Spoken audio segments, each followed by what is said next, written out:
तर आज बनवूया आपण मटकी। त्यासाठी मी इथे मसाला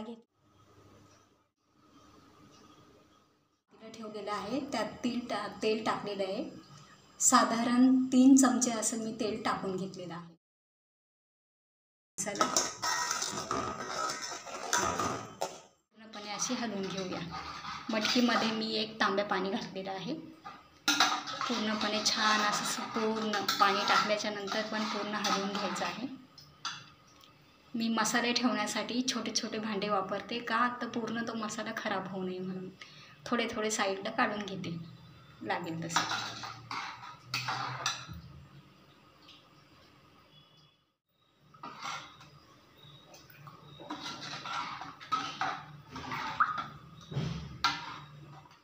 की आपली होतच आलेली आहे, मस्त उकळी आली आहे, सगळीकडे असा सुगंध दरवळला आहे।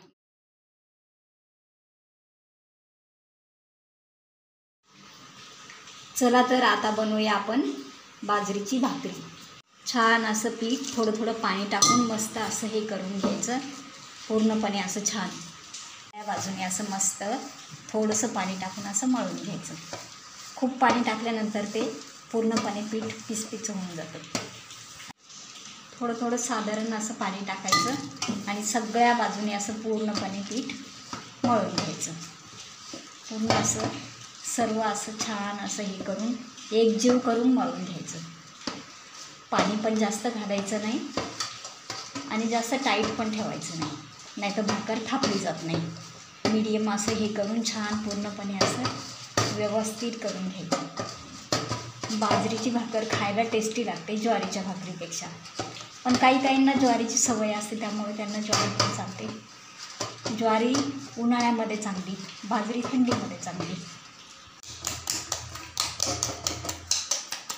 पूर्णपणे असं छान करून घ्यायचं।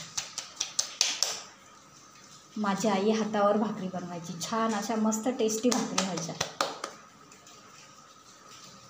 आपल्याला सवय नसल्यामुळे आपण थापूनच करतो।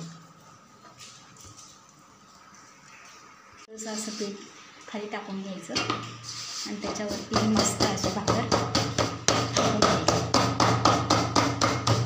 छान पाहिजे अशी सगळ्या बाजूने गोल आली पाहिजे, अशी मस्त छान थापून घ्यायची।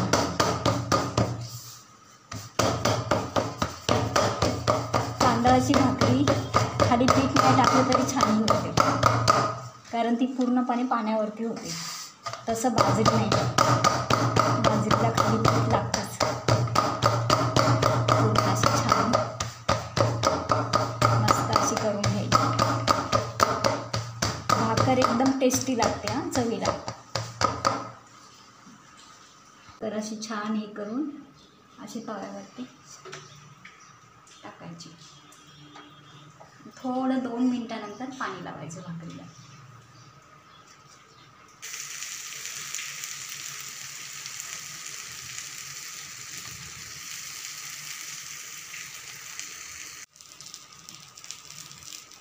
मी भाकर अशी 1 मिनिट झाल्यानंतर मग उलटायची, पाणी सुकल्यानंतर भाकरीवरचं।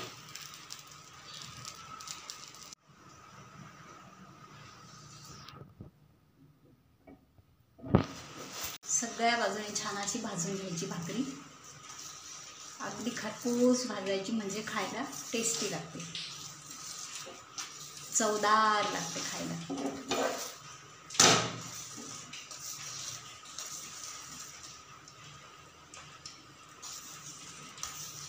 बाजरीची भाकरी आणि त्याच्याबरोबर गुळाचा काला, गुळ आणि तेल।